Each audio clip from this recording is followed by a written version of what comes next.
मैं आपको बता रहा हूं कि जब परमेश्वर आपको देखता है तो वो ये सोचता है कि ये मेरा याजक है, मेरा अभिषेक इसके ऊपर है, तो मैं इसको इसकी लाइफ में बेस्ट दूंगा।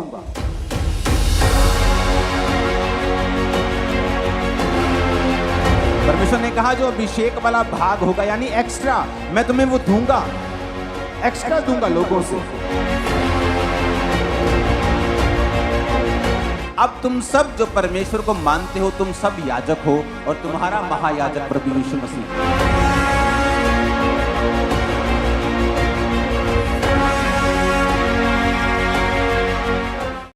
अपने घुटनों के बाहर आकर खुदा को बोले, परमेश्वर आज जो कुछ भी मैं सुनूं, मैं फलों को लेके आऊं। यीशु नाम, यीशु, यीशु नाम, यीशु। प्रभु यीशु मसीह के सामर्थ्य नाम में हम मांगते हैं। जब परमेश्वर ने आखिरी आज्ञा दी थी अपने चेलों को और 500 लोगों को, तो परमेश्वर ने कहा था यरूशलेम को ना छोड़ना, परंतु पवित्र आत्मा के आने की बाट जोहना। और वचन कहता है कि पेंटिकोस के दिन जब पवित्र आत्मा उतरा तो वो सब गैर भाषा से भर गए और सब पवित्र आत्मा से भर गए और सब अभिषेक से भर गए। और वचन ये भी कहता है कि वो जब पवित्र आत्मा और अभिषेक से भर गए तो वो सब लोग जो थे परमेश्वर के काम करने लगे, उनके हाथ रखने से रोगी चंगे होने लगे। और ये वचन पूरा हुआ कि अंत के दिनों में मैं अपना आत्मा सब मनुष्यों के ऊपर उंडेलूंगा। पुराने समय में जीसस क्राइस्ट के जन्म से पहले कुछ लोगों के ऊपर आत्मा उतरता था और परमेश्वर उनको अपना अभिषेक देता था। और परमेश्वर ने कहा था याजक जो मेरे अभिषिक्त होंगे ये लोगों के भार को उठाएंगे और लोगों के लिए बलि चढ़ाएंगे। और याजकों को परमेश्वर ने पवित्र रहने के लिए बोला। और वचन ये भी कहता है कि याजकों के ऊपर जो अभिषेक था उसके कारण परमेश्वर ने कहा था कि इनके जीवन में उत्तम दाख, उत्तम तेल और सब कुछ याजकों की लाइफ में जो आएगा वो उत्तम से उत्तम आएगा। मैं 10 तरह का बेस्ट जैतून का तेल मंगवाऊंगा और जो 10 में बेस्ट होगा वो मैं याजकों को दूंगा। यानी याजकों के जीवन में जो भी आशीष होगी वो सबसे उत्तम होगी, क्योंकि ये मेरे अभिषेक किए हुए हैं और ये मेरी सेवा करने वाले लोग हैं। और जब हम ये बात को जानते हैं कि परमेश्वर एक सा रहने वाला परमेश्वर है और परमेश्वर कभी बदलता नहीं, पुराने नियम में और नए नियम में वो बदला नहीं है, वो एक ही है। कुछ चीजें उसने की हैं लेकिन वो बदला हुआ परमेश्वर नहीं है। अगर वो पहले याजकों को खड़ा करता था सेवकाई के लिए, तो बाइबल कहती है जब हम प्रकाशित वाक्य 1 उसकी 5 और 6 आयत पढ़ते हैं, अब वो ये कहते हैं कि जो पुराने समय के याजक हुआ करते थे कुछ, अब तुम सब जो परमेश्वर को मानते हो तुम सब याजक हो और तुम्हारा महायाजक प्रभु यीशु मसीह है। यानी परमेश्वर जब आपको देखता है तो वो इस निगाह से देखता है कि जिसने परमेश्वर को ग्रहण कर लिया, जो परमेश्वर में आ गया, जिसने बपतिस्मा ले लिया, परमेश्वर की निगाह में जब वो आपको देखता है तो एक याजक और एक राजा के रूप में देखता है।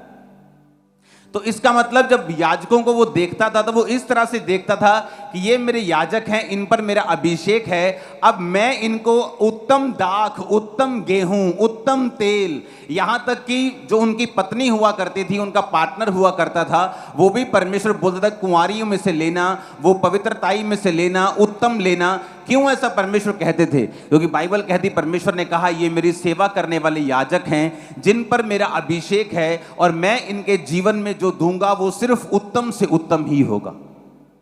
तो पुराने नियम के जो याजक होते थे, परमेश्वर कहता कि मैं इनको उत्तम दूंगा, जो भी इनकी लाइफ में आशीष आएगी मैं इनको बेस्ट आशीष दूंगा, दुनिया से अलग करूंगा, मैं इनके ऊपर अपना अभिषेक रखूंगा, मैं इनको सुरक्षित रखूंगा, मैं इनको बीमारियों से बचाकर रखूंगा, मैं इनको शर्मिंदगी से बचाकर रखूंगा, मैं इनको दुश्मन के हाथ में नहीं पड़ने दूंगा। क्यों? क्योंकि इस पर मेरा अभिषेक है और ये मेरा चुना हुआ याजक है और ये सेवा करने वाला है। कितने मेरी बात को समझ रहे हैं? अब पुराने नियम में कुछ कुछ याजक होते थे, बाकी प्रजा होती थी, वो अपने अपने पापों के लिए भेड़ों को लाया करती थी। याजक उन भेड़ों को परमेश्वर के सामने पाप बलि, होम बलि के रूप में, स्वेच्छा बलि, बड़ी सी बलियां होती थी, उनके रूप में परमेश्वर के सामने चढ़ाया करता था। लेकिन लोगों को अधिकार नहीं था बलि चढ़ाने का। लेकिन परमेश्वर ने कहा कि जब प्रभु यीशु मसीह आ जाएंगे तो अनुग्रह आ जाएगा, ऐसा अनुग्रह आ जाएगा जो कभी कुछ कुछ लोगों पे होता था, अब वो सब पे आ जाएगा। और जो कोई परमेश्वर को ग्रहण करेगा, यहोवा पिता के सामने वो याजक ठहराया जाएगा और राजा ठहराया जाएगा। यानी उसकी लाइफ में अब जो कोई आशीष आएगी वो उत्तम से उत्तम आएगी। तुम बेस्ट आशीषों के हकदार होंगे, तुम्हारी लाइफ में हर एक चीज बेस्ट होगी। ऐसा परमेश्वर देखता है आप विश्वासियों को, जब वो आपकी ओर देखता है जिसने बपतिस्मा लिया हुआ है, जो याजक है और जो परमेश्वर यीशु मसीह को अपना उद्धारकर्ता मानता है। समझ आ गई इतनी बात के नहीं? मैं आगे चलूं, ये बेस बना रहा हूं। यानी आप सोचते हैं कि जब परमेश्वर आपको देखता है तो वो क्या सोचता है? मैं आपको बता रहा हूं कि जब परमेश्वर आपको देखता है तो वो ये सोचता है कि ये मेरा याजक है और इसका मेरा अभिषेक इसके ऊपर है, तो मैं इसको इसकी लाइफ में बेस्ट दूंगा। ये परमेश्वर सोचता है आप सबके विषय में। लेकिन अब कुछ पॉइंट हम देखेंगे कि क्या हम सचमुच याजक हैं। याजकों को कुछ काम दिए गए थे परमेश्वर के द्वारा। याजक के ऊपर अगर अभिषेक ज्यादा था और अलग था, उनकी आशीष अलग थी, तो परमेश्वर की इंस्ट्रक्शंस याजकों के लिए अलग थी। जो आम विश्वासी कर सकते थे वो याजक नहीं कर सकते थे। जो याजक कर सकता था वो महायाजक नहीं कर सकता था। अब हम उन विषयों पे बात करेंगे जो परमेश्वर ने याजकों को कहे थे कि अगर तुम याजक हो और मेरे पवित्र किए गए हो तो तुम्हारे जीवन में तुम्हें कुछ इंस्ट्रक्शंस खास हैं जो माननी पड़ेगी। क्योंकि वचन में लिखा है नए नियम में कि जो परमेश्वर ने तुम्हारा अभिषेक किया है वो तुम्हें सब बातें सिखाता है। यानी तुम्हें घर कैसे चलाना है, तुम्हें बिजनेस कैसे चलाना है, सेवकाई कैसे चलानी है, यानी तुम अपने जीवन में कैसे चलना है, अपनी सेहत का ध्यान कैसे रखना है। परमेश्वर कहता है जो अभिषेक तुम्हारा किया गया है वो तुम्हें सब बातें सिखाता है। यानी अगर आपकी लाइफ में परमेश्वर का अभिषेक है तो आपको वो सब बातें सिखाता जाएगा धीरे धीरे। आपको सब बातों से, पंजाबी कहते हैं, जानू करवाता जाएगा, तो आपको सिखाता जाएगा, ताकि आप अपनी लाइफ में जो कुछ भी करते हैं, आप जॉब करते हैं या बिजनेस करते हैं, आपकी लाइफ में जो कुछ भी आपकी सेकंड कॉलिंग है, पहली कॉलिंग हम सबकी है प्रचार करना, सेकंड कॉलिंग है किसी की डॉक्टर, किसी की इंजीनियर, किसी का बिजनेस, किसी की जॉब, किसी का सेवकाई में काम करना, ये हर एक बंदे की अलग अलग कॉलिंग है और उसकी ब्लेसिंग उसी कॉलिंग में है। अगर वो उसी बुलाहट में बना रहेगा तो ब्लेसिंग तभी उसके पास रहेगी। तो परमेश्वर ने सबको अभिषेक दिया। परमेश्वर ने कहा ये अभिषेक जो तुम्हारे ऊपर होगा ये सब बातें तुम्हें सिखाएगा। अब हमें यह बात मालूम हो गई कि जब परमेश्वर मेरी ओर देखता है तो वो क्या सोचता है। आप एक कंपनी में गए हैं, आपका बॉस जब आपके पास से निकलता है और आपके गले में आई कार्ड होता है उस कंपनी का, तो आपका बॉस सोचता है कि ये मेरी कंपनी में काम करने वाला मेरा एक भाई है। तो वो आई कार्ड उसको ये दिखाता है कि ये उसी कंपनी का है जिस कंपनी में मैं हूं। उसी तरह से जब परमेश्वर आपको देखता है तो वो इस तरह से देखता है कि ये मेरा बेटा है, मेरी बेटी है, ये याजक है और मैं इसको उत्तम दूंगा। तो ये परमेश्वर की निगाह है, ये सोच है, उसका दिल है जब वो आपको देखता है। अब हम चलेंगे कि परमेश्वर क्या सोचता था पुराने नियम में। लेवी व्यवस्था 21 उसकी 8 आयत में लिखा है, इसलिए तू याजक को पवित्र जानना, क्योंकि वह तुम्हारे परमेश्वर का भोजन चढ़ाया करता है, इसलिए वह तेरी दृष्टि में पवित्र ठहरे, क्योंकि मैं यहोवा जो तुमको पवित्र करता हूं पवित्र हूं। लेवी व्यवस्था 21 उसकी 1 से 4 और 10 से 12 आयत। फिर यहोवा ने मूसा से कहा, हारून के पुत्र जो याजक हैं उनसे कह दे कि तुम्हारे लोगों में से कोई भी मरे तो उनके कारण तुम में से कोई अपने आप को अशुद्ध ना करे। अपने निकट कुटुंबियों अर्थात माता पिता बेटी भाई अपनी कुंवारी बहन जिसका विवाह ना हुआ हो, जिनका निकट का संबंध है, वो अपने आप को अशुद्ध कर सकता है। पर याजक होने के नाते वह अपने लोगों का प्रधान है, इसलिए वह अपने आप को ऐसा अशुद्ध ना करे कि वह अपवित्र हो जाए। इफसिया 2 उसकी 1, उसने तुम्हें भी जिलाया जो अपने अपराधों और पापों के कारण मरे हुए थे। अब परमेश्वर क्या कहता है याजकों को? उसने प्रजा को नहीं कहा। याजकों को पता क्या कहता है? कहता अगर तुम्हारा कोई रिश्तेदार मर जाए, तुम्हारा मामा मर जाए, भुआ मर जाए, फूफी मर जाए, फुफ्फड़ मर जाए, मासी मर जाए, अपने निकट संबंधी मर जाए, तो तुम वहां जाकर अपने आप को अशुद्ध नहीं करोगे, उसकी लोथ को नहीं छुओगे, वहां पर अपनी प्रेजेंस नहीं रखोगे। हाँ, अगर तुम्हारी कुंवारी बहन, तुम्हारा भाई, तुम्हारा बाप, तुम्हारी माँ मर जाए तो वहां तुम जा सकते हो। यानी एक स्टैंडर्ड था याजक के लिए कि वो यहां जा सकता है और यहां नहीं जा सकता। उसी तरह से परमेश्वर ने नए नियम में लिखा है अविश्वासियों का विश्वासियों के साथ क्या मेलजोल, भेड़ का भेड़िए के साथ क्या नाता। लेकिन आज क्यों परमेश्वर उनको ऐसा कहता था? परमेश्वर कहता तुम्हारे ऊपर अभिषेक है। जब तुम्हारे ऊपर अभिषेक है तो तुम ऐसा नहीं कर सकते जैसा आम लोग कर रहे हैं, नहीं तो ये अभिषेक जो तुम्हारे ऊपर है ये अशुद्ध हो जाएगा।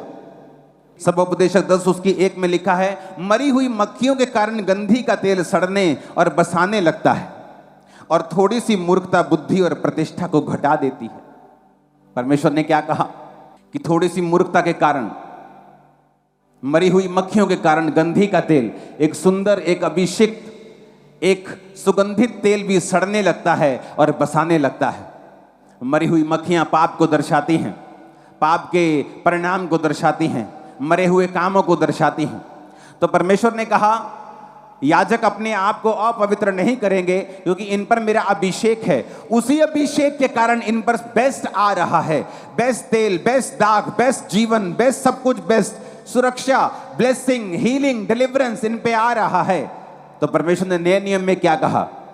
परमेश्वर ने कहा तुम्हारा अविश्वासियों का विश्वासियों के साथ क्या मेलजोल, विश्वासियों के साथ अविश्वासियों के साथ क्या नाता, भेड़ का भेड़ियों के साथ क्या नाता।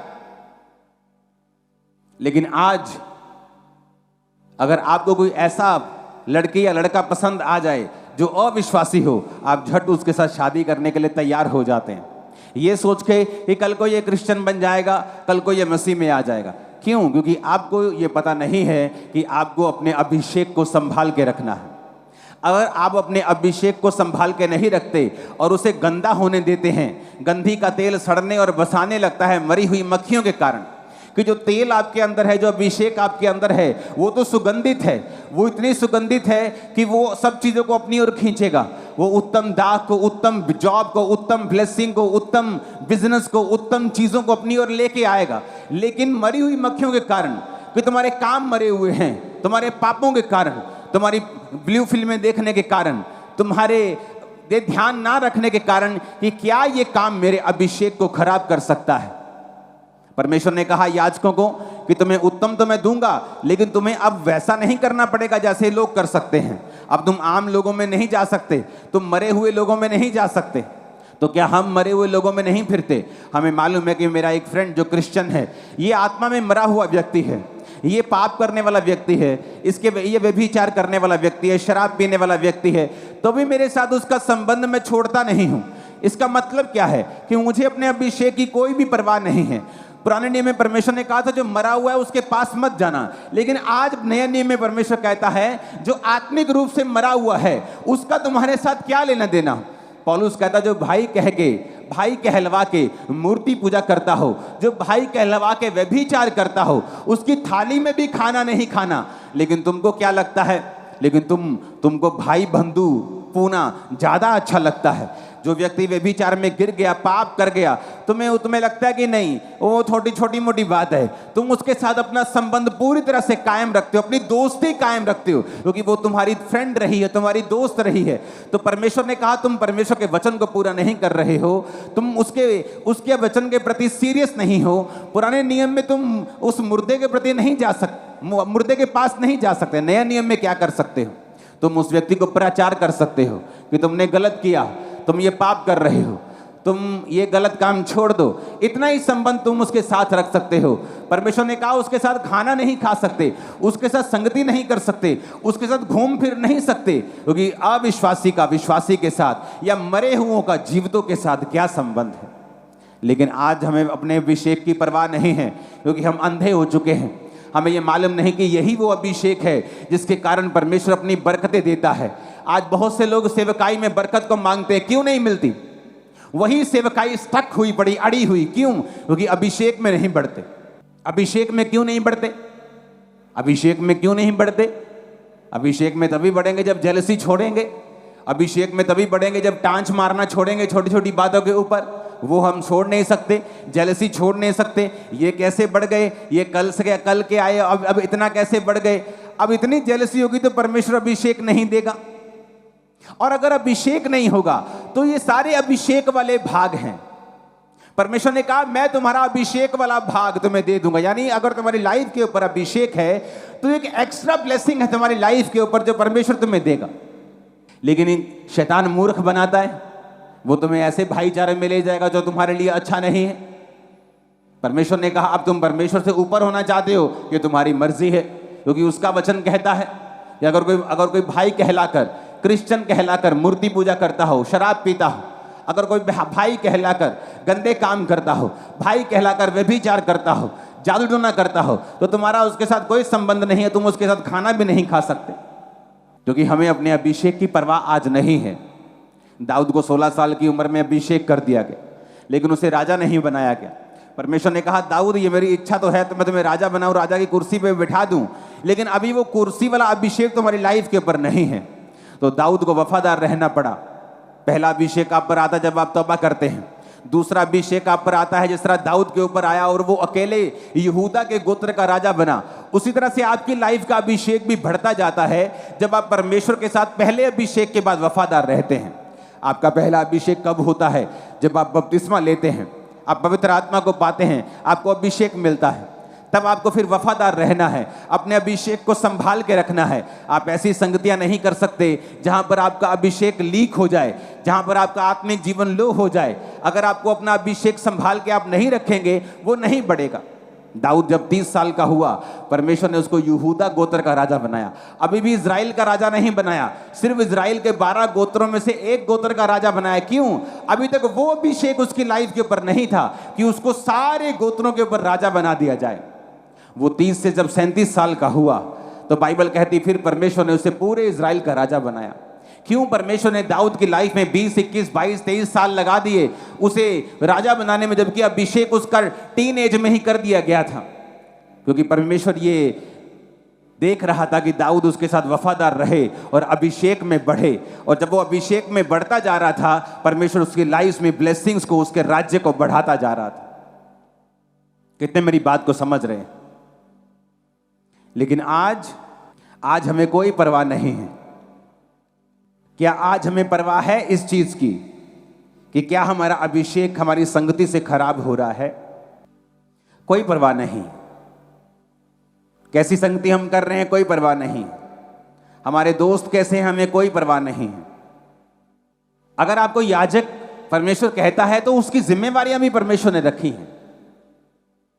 वो कहता है याजक को मैं बेस्ट दूंगा, तुम्हें मांगने की जरूरत नहीं। परमेश्वर कहता है मैं बेस्ट दूंगा, दाख, तेल, लाइफ, पार्टनर, एवरीथिंग तुझे बेस्ट दूंगा, किसी चीज की कमी तुम्हारी लाइफ में नहीं आने दूंगा।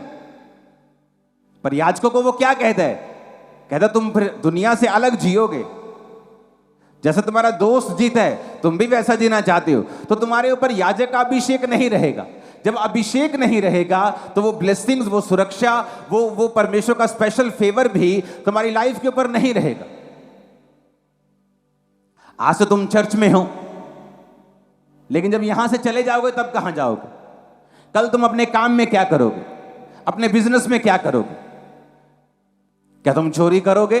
तो इसका मतलब तुम्हारे ऊपर परमेश्वर का अभिषेक नहीं रहेगा, क्योंकि याजकों के ऊपर एक जिम्मेवारी थी। अपना घर चलाने की जिम्मेवारी भी याजकों के ऊपर थी। लेवी व्यवस्था 21 उसकी 9 में लिखा, यदि याजक की बेटी वैश्या बनकर अपने आप को अपवित्र करे तो वह अपने पिता को अपवित्र ठहराती है, वो आग में जलाई जाए। परमेश्वर ने क्या कहा है? पुराने नियम में अगर याजक की बेटी वैश्या बन जाए तो आग में जला दो। तो नए नियम में भी उसने सेम कहा, लेकिन किस तरह से कहा वो हमें देखने की जरूरत है। पहला तीमुथियुस 3 उसकी 2, 4 और 11, 12 में लिखा है, यह आवश्यक है कि अध्यक्ष निर्दोष और एक ही पत्नी का पति, संयमी, सुशील, सभ्य, अतिथि सत्कार करने वाला, सिखाने में निपुण, अपने घर का अच्छा प्रबंध करता हो, अपने बाल बच्चों को सारी गंभीरता से अधीन रखता हो। तो चेंज नहीं किया, लेकिन मारने का अधिकार अभी नहीं दिया। मार कुटाई बंद हो चुकी कि सूली पे चढ़ा दो, आग लगा दो, वो पत्थर मार दो, बंद हो गया। पर कहता अपने बेटे पे छड़ी चलाना बंद नहीं किया, पूरी गंभीरता से अधीन रख, ये बंद नहीं किया। आप अपने घर के अगुए हैं, आप अपने घर के पिता हैं, आप अपने घर के याजक हैं, लेकिन आपको यह नहीं मालूम कि आपके बच्चों के दोस्त कौन हैं, वो स्कूल में क्या कर रहे हैं, वो अपनी लाइफ में क्या कर रहे हैं। बहुत सारे प्रॉफिट्स ने यह गलती की है, सेवकाई में इतना बिजी हो गए कि अपने बच्चों को अपने अधीन कभी नहीं किया। जिस तरह के शमूएल, ऐसा नबी जिसकी एक भी बात धरती पे गिरती नहीं थी, लेकिन वचन कहता है कि उसके बच्चे परमेश्वर की राहों पर नहीं चले। क्यों? क्योंकि हर टाइम सेवकाई में बिजी, अपने बच्चों की ओर कभी भी ध्यान नहीं दिया, अपने परिवार की ओर ध्यान नहीं दिया। जबकि वचन ये कहता है कि अगर तुम अध्यक्ष बनना चाहते हो तो तुम्हें अपने परिवार को भी संभालना आना चाहिए। आपको नहीं पता आपकी वाइफ की प्रेयर लाइफ कितनी है, आपको नहीं पता आपके हस्बैंड की प्रेयर कितनी है। आप आपने अपना घर व्यवस्थित नहीं किया।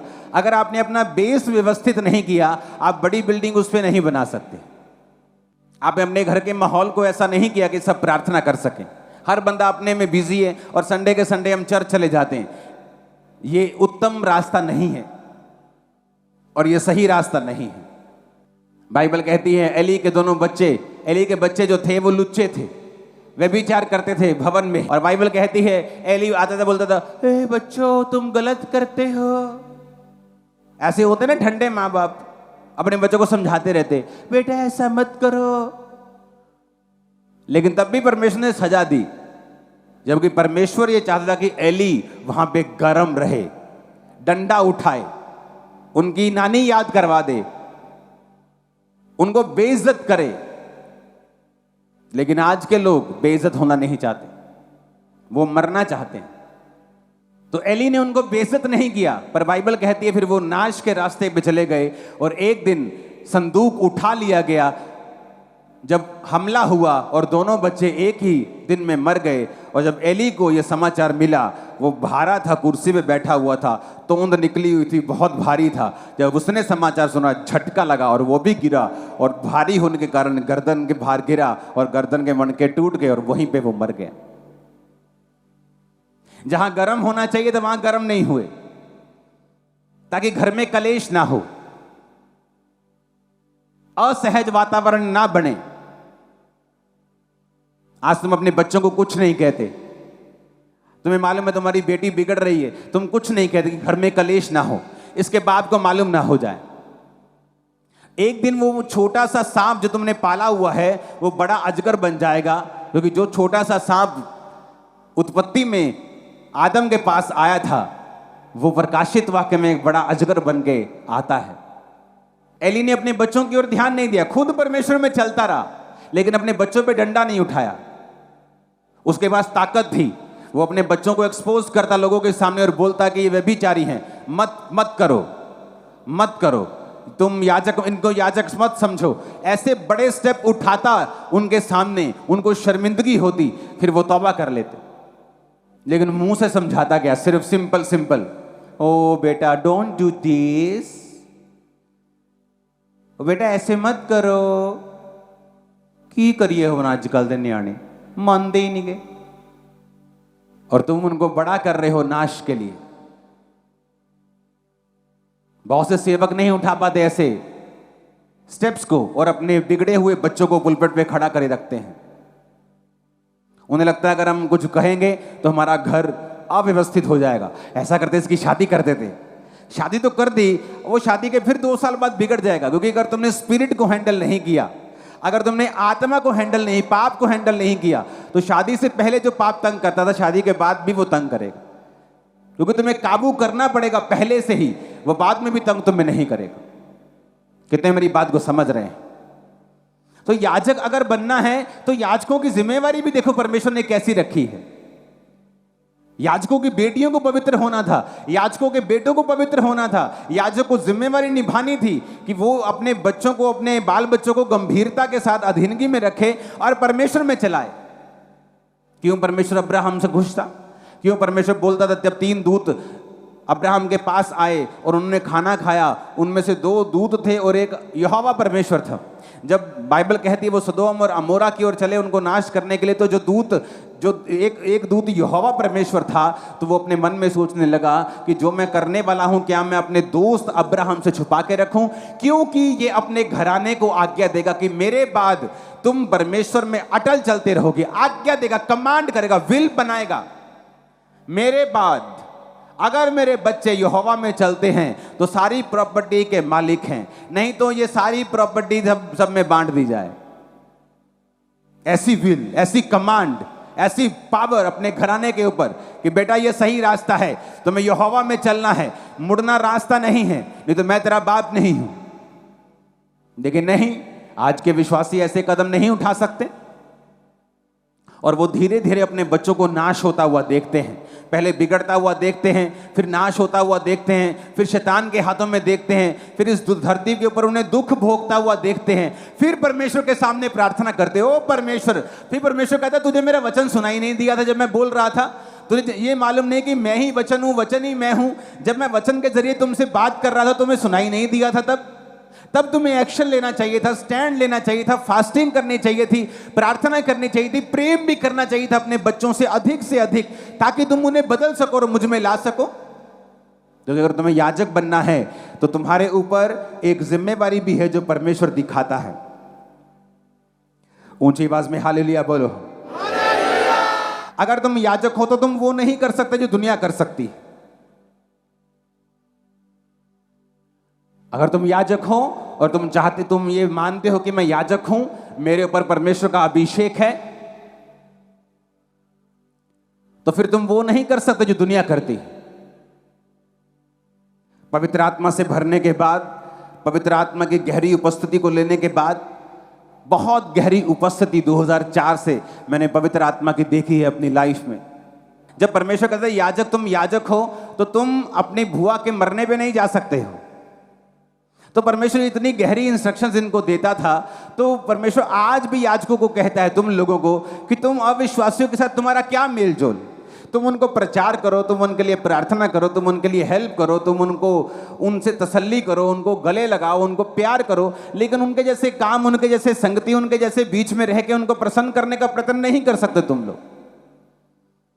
तो मैंने अपने आप को अलग किया। मुझे मसीह में आए शायद सिर्फ 1 साल हुआ होगा। तब मैं वचन को जल्दी समझता था।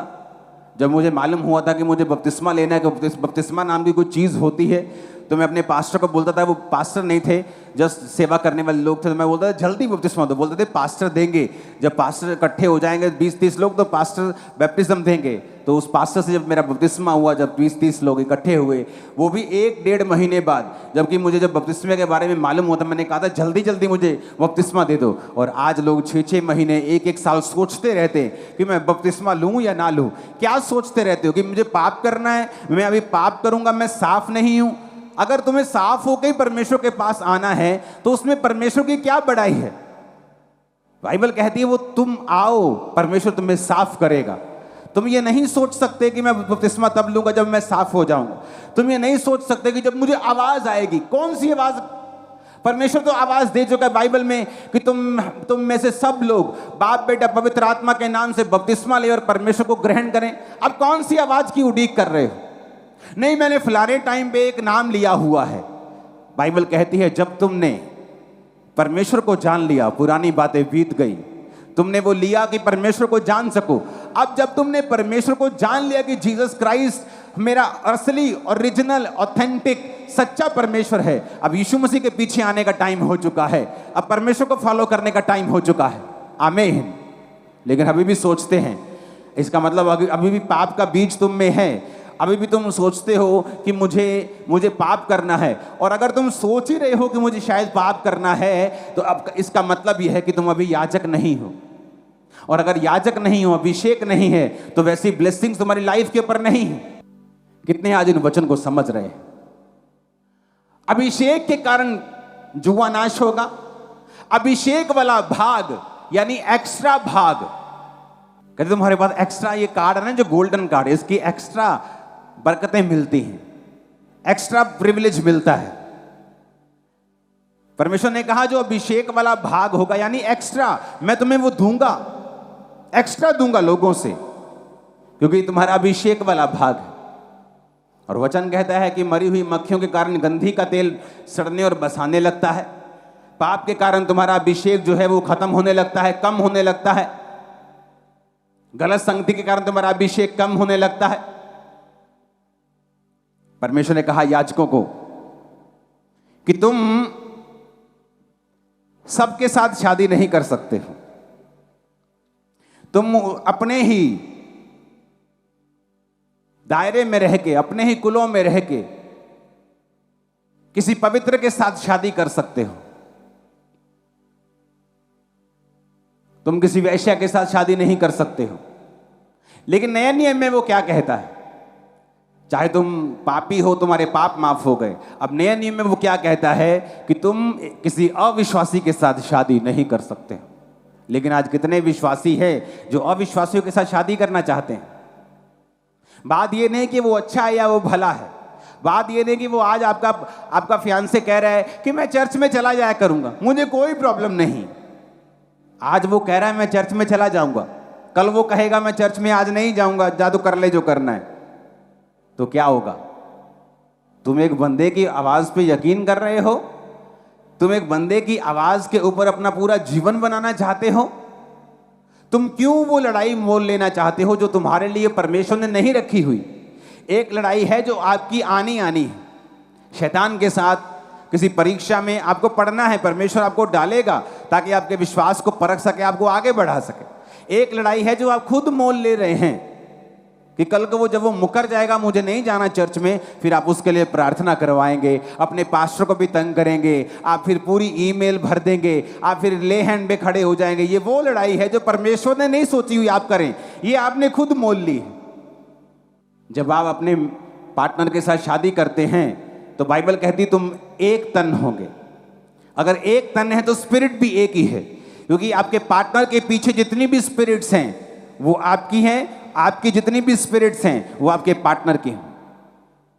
तो जब आप एक अविश्वासी से शादी करते हैं, आपको ये मालूम है कि अविश्वासी होने के कारण कितने तरह के जनरेशनल कर्स, कितने तरह के जनरेशन श्राप उसकी लाइफ में रहते हैं। तो जब आप उससे शादी कर रहे हैं, आप उन आत्माओं के साथ भी शादी कर रहे हैं। जब आप किसी के साथ व्यभिचार करते हैं, आप उसकी स्पिरिट के साथ बंध जाते हैं। चाहे आप तौबा भी कर लें, लेकिन लास्ट तक आपको वो स्पिरिट उठानी पड़ती है आपके कंधों के ऊपर। नहीं तो यकीन नहीं तो दाऊद को पढ़ लो, वो माफ कर दिया गया, लेकिन वो तलवार की स्पिरिट उसके बच्चों को उसकी जिंदगी के अंतिम दिनों तक उसने छोड़ा नहीं। इसलिए वचन कहता है कि जो पाप तुम करते हो दूसरे, वो देह से बाहर हैं, लेकिन जो पाप तुम व्यभिचार का करते हो वो डबल पाप है, तुम्हारी देह के विरुद्ध भी है, तुम्हारी आत्मा के विरुद्ध भी है। कितने इन बातों को समझ रहे हैं? तो वचन कहता है कि परमेश्वर ने ये सब चीजें हमें लिख कर दी हैं, और हमें अपना अभिषेक संभालने के लिए हमें अलग टाइम में रहना है। हमारी बाउंड्रीज हैं, हमें एक बाउंड्रीज में रहना है ताकि हम अपने अभिषेक को बचा के रखें, क्योंकि जो लोगों की लाइफ में नहीं है परमेश्वर ने आपको दिया है। वो अभिषेक आपका है। उसने कहा मैं पवित्र हूं, तो तू पवित्र बन। पवित्रताई के बिना कोई मुझे देख नहीं पाएगा। अगर वो अभिषेक हमारी लाइफ में होगा, वो सब चीजों को हमारी लाइफ में खींच के लेके आएगा। और ये एक दिन का काम नहीं है। अभिषेक का मतलब है टू रब, किसी चीज पर रगड़ना। एक खुशबूदार चीज को आप अपने शरीर पर एक दिन रगड़ेंगे तो उसकी स्मेल 2 दिन नहीं जाती। तो अगर आप रोज रगड़ते जाएंगे, रोज रगड़ते जाएंगे, रोज रगड़ते जाएंगे, रोज रोज रोज, तो वो आपके शरीर का एक हिस्सा बन जाएगा। लेकिन जब आप गंदगी में जाएंगे, मिट्टी में जाएंगे, लोटपोट हो जाएंगे, तो उसकी स्मेल थोड़ी धीमी हो जाएगी। फिर आपको नहाना पड़ेगा, फिर आपको मलना पड़ेगा उस स्मेल को वापस पाने के लिए। उसी तरह से अभिषेक है। जब आप संसार में जाते हैं, मिट्टी में, कीचड़ में जाते हैं, उसकी स्मेल फीकी होने लगती है और एक दिन खत्म हो जाती है। लेकिन जब आप रोज प्रार्थना में, रोज रोजा, रोज वचन, रोज आप रोज रगड़ते हैं उस सुंदर चीज को, खुशबूदार चीज को, वो आपके आसपास एक ऑरा बना लेती है। आप किसी से सरसरी भी मिलेंगे, ऐसे ही उसकी लाइफ में बड़ा काम हो जाएगा, परमेश्वर उसको छू लेगा। क्यों? क्योंकि वो अभिषेक जो रगड़ रगड़ के आपके आसपास एक ऑरा बन चुका है, आपकी स्मेल बन चुकी है उस अभिषेक के कारण। अभिषेक इस तरह से काम करता है। हालेलुया। अपनी लाइफ में अभिषेक को कभी गवाओ मत। और शैतान इसीलिए, क्यों वो आपको चाहता है व्यभिचार करो, क्यों वो चाहता है प्रेयर ना करो, क्यों वो चाहता है आप टीवी देखते रहो? उसे मालूम है कि अगर ये प्रेयर में बैठेगा तो ये अभिषेक होगा। अगर ये अभिषेक से रोज अपने आप को रगड़ेगा तो अभिषेक इसके अंदर आता जाएगा। जब अभिषेक आएगा तो ब्लेसिंग्स आएंगी। शैतान अभिषेक से नफरत करता है। वो ऐसी चर्चिस से नफरत नहीं करता जहां अभिषेक ना हो, जहां ठंडी ठंडी आराधना हो, 2 मिनट का 10 मिनट का वचन हो, फिर उसके बाद पास्टर आपसे हाथ मिलाए और आपको छुट्टी कर दे। वो नफरत नहीं करता ऐसे लोगों से। क्यों? क्योंकि अभिषेक के कारण जुआ तोड़ दिया जाए। उसे अभिषेक वाले लोगों से नफरत है। आप देखेंगे इस शैतान अभिषेक लोगों से नफरत क्यों करता है, ऐसे चर्चिस से नफरत क्यों करता है जहां अभिषेक के काम होते हैं? क्योंकि अभिषेक के कारण जुआ तोड़ दिया जाए।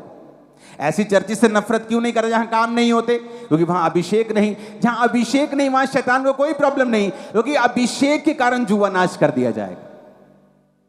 अब आने वाले समय में देखोगे शैतान किस तरह से अभिषिक्त लोगों पर अटैक करता है। प्रभु ने मुझे आज नहीं, कितने महीने पहले बताया था। आज एआई का जमाना है। आप देखेंगे पास्टर की शक्ल को किसी गंदे लोगों की शक्ल में लगाकर अलग अलग तरह के वीडियोस लोग जारी करेंगे। देखो पास्टर क्या कर रहा है, अरे देखो बॉम्बे का पास्टर क्या कर रहा है, जबकि वो असल वीडियो नहीं होगी, वो गंदी वीडियो कंप्यूटर के द्वारा बनाई गई होगी। उसके हाथ में सिगरेट पकड़े कंप्यूटर बनाएगा। पास्टर्स पे अटैक क्यों कर रहा है शैतान? क्योंकि उसको पता है कि ये अभिषिक्त हैं। वो अभिषेक वाले लोगों पे अटैक क्यों करता है? उसे मालूम है अगर शैतान मुझ पे अटैक करता है तो वो मुझे पे अटैक नहीं कर रहा, वो आप पे अटैक कर रहा है, क्योंकि ये अभिषेक आपको छुड़ा रहा है। कितने मेरी बात को समझ रहे हैं? वो अभिषेक चर्चों के ऊपर ही क्यों बोलता है? उसे अभिषेक चर्चों से क्यों प्रॉब्लम है? क्योंकि अभिषेक के कारण तेरा हर जुआ तोड़ दिया जाए। और सबसे अधिक क्या संभालना है? अभिषेक को। क्यों नहीं जाना इधर उधर? अभिषेक के कारण। क्यों नहीं गलत संगति में पड़ना? अभिषेक के कारण। क्योंकि अगर अभिषेक लाइफ से उड़ गया, वो धीमा पड़ गया, मध्यम पड़ गया और फिर गायब हो गया, तो शैतान के लिए आप जस्ट एक ऑब्जेक्ट हैं। जैसे दूसरे लोग हैं वैसे ही आप हैं। आपका नाम, आपका बाप चाहे बिशप क्यों ना हो, उसे कोई फर्क नहीं पड़ता। वो बड़ा से बड़ा प्रेरित क्यों ना हो, वो उसे कोई टेंशन नहीं। शैतान भी अभिषेक था, उसे अभिषेक की वैल्यू मालूम है। वो भी अभिषेक था, वो जानता है अभिषेक क्या कर सकता है, क्योंकि वो भी अभिषेक था, तो उसे मालूम है अभिषेक क्या कर सकता है। आज शैतान का अभिषेक देखो दुनिया में कैसे काम करता है। हम फॉरेन में थे, वहां कॉन्सर्ट होना था, जो शारीरिक गानों वाला कॉन्सर्ट, तो वहां गोरों की लाइन लगी पड़ी थी। गोरे लाइन में बड़े लगते हैं, बड़े खुश रहते हैं, पता नहीं क्या चक्कर, और बड़े पेशेंस रहते हैं। इंडियन तो लाइन तोड़ने की बड़ी कोशिश करते हैं, लाइन टूट जाए, हम आगे कोई फोन कर दें, वो नहीं ऐसा करते। वो आराम से खड़े रहते। लंबी लाइन लगी, आधा किलोमीटर लंबी, स्टेडियम के बाहर लाइन, आराम से खड़े हैं एक कॉन्सर्ट में जाने के लिए। चर्चेस खाली।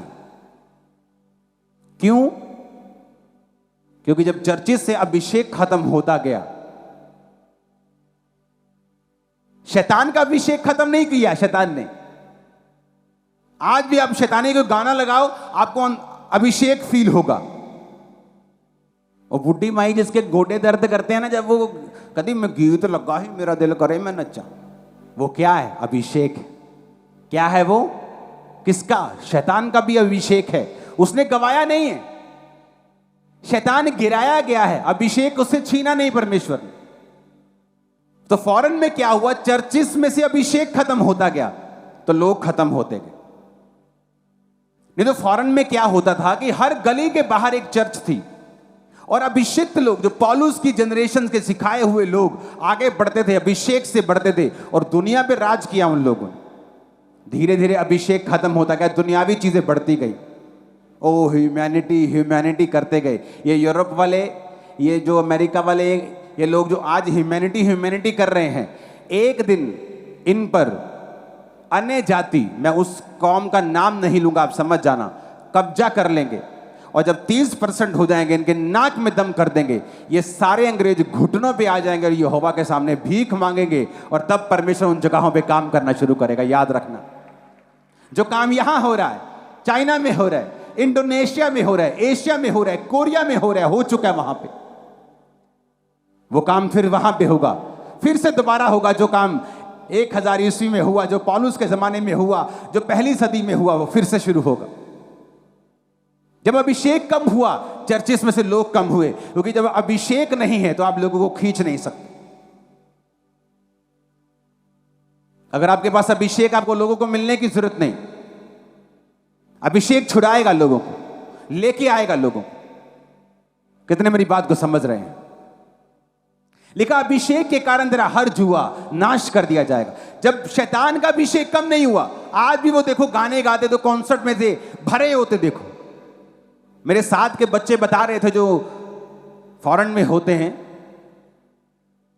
यंग जो लड़कियां लड़के, कि मेरी कॉलेज की, मेरी स्कूल की लड़की ने $2000 की टिकट ली है इस कॉन्सर्ट में आने के लिए। क्यों? शैतान का अभिषेक कम नहीं हुआ। और वो अपने लोगों को अभिषेक देता है कि जाओ और लोगों को अपनी ओर खींचो। और आप समझ रहे हैं कि क्रिश्चियन लोगों को अपनी ओर खींच लेंगे अगर उनमें अभिषेक नहीं हुआ। चर्चिस के अकेले वचन सुनाकर उनको खींच लेंगी अगर वो वचन अभिषेक के साथ प्रचार नहीं किया गया। इसलिए पौलुस ने कहा, मेरे प्रचार में लुभाने वाली बातें नहीं थी जो मैं लुभाऊं तुम्हें वचन में से या संसारिक बातों में से कि परमेश्वर की रहा हो। कहता परंतु आत्मा और सामर्थ का प्रमाण था, लुभाने वाली बातें नहीं थी। आज क्या चल रहा है मोस्टली चर्चिस में? लुभाने वाली बातें। वो आपको टीच करने की कोशिश करते हैं, यहोवा के बारे में बताने की कोशिश करते हैं, जबकि वो भूल गए कि जिसके खिलाफ तुम्हारा, शैतान के खिलाफ युद्ध है, भाई साहब उसके पास सामर्थ है और तुम बिना सामर्थ के चल रहे हो। तुम उसके सामने जोकर हो, शैतान के सामने। वो तुमको जोकर मानते हैं। तुम बिना अभिषेक से नहीं चल सकते, तुम नहीं खींच सकते, तुम नहीं ला सकते लोगों को परमेश्वर के पुलपिट के सामने कि आओ और तौबा करो। जब लंगड़े चलेंगे, अंधे देखेंगे, काम होंगे, छुड़ाए जाएंगे शैतान के बंधनों से लोग, तो लोग यकीन कर लेंगे कि यहां सचमुच परमेश्वर की सामर्थ है और परमेश्वर का आत्मा यहां पे है और सचमुच यहोवा परमेश्वर जीवित है, यीशु जीवित है। हालेलुया। अगर अपनी लाइफ में कुछ संभाल के रखना है तो वो क्या है? नहीं सुना मेरे को? ऊंची आवाजें बोलो, ये स्पिरिट में चला जाए तुम्हारी। 7 बार बोलो, क्या संभाल के रखना है?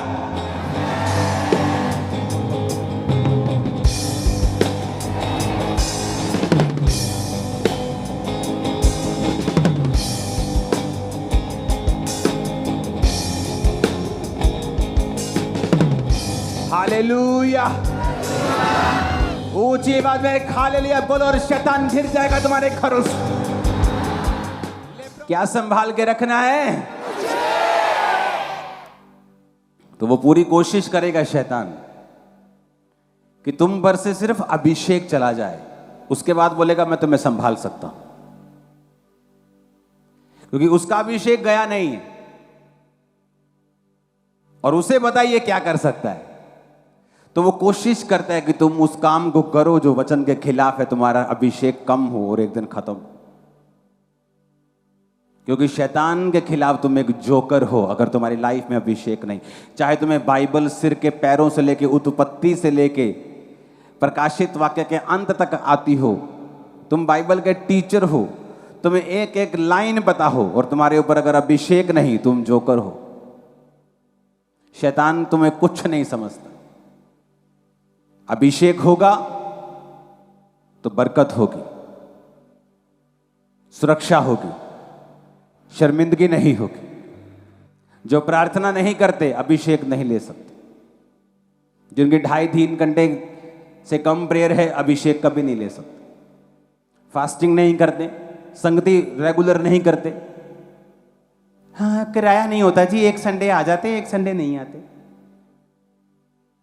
तुम रोटी 2 टाइम खाते हो ना रोज? हाँ जी रोज 3 टाइम जी, सवेरे भी ऐसी खा के जाइदा करो। अगर तुम रोटी 3 टाइम खाते हो, तुम्हें हर संडे चर्च आना जरूरी है। अगर तुम 2 टाइम खाते हो तब भी आना जरूरी है। 1 टाइम खाते हो तब भी आना जरूरी है। इससे कम खाते हो फिर मत आना, क्योंकि इससे कम तुम खाते नहीं। आत्मिक जिंदगी के लिए, संगति के लिए हमारी वैल्यू कम हो गई, अभिषेक कम हो गया। अभिषेक कम हो गया, शैतान अटैक करना शुरू कर दिया। हमें स्पिरिचुअल चीजों की वैल्यू नहीं पता, इसीलिए क्वेश्चंस हमारी लाइफ में रहते हैं। ऐसा क्यों हो रहा है, ऐसा क्यों है, मेरी लाइफ में बरकत में टाइम क्यों लग रहा है, ये क्वेश्चंस इसीलिए। हालेलुया। परमेश्वर के गहरे वेदों को परमेश्वर के दास के द्वारा जानने के लिए और ऐसी और नई वीडियोस को देखने के लिए हमारे YouTube चैनल को सब्सक्राइब करें और साथ में बेल आइकन को प्रेस करें, ताकि ऐसी और नई वीडियोस की नोटिफिकेशन सबसे पहले आप तक पहुंच सके। जुड़े रहें परमेश्वर की हजूरी के साथ। God bless you.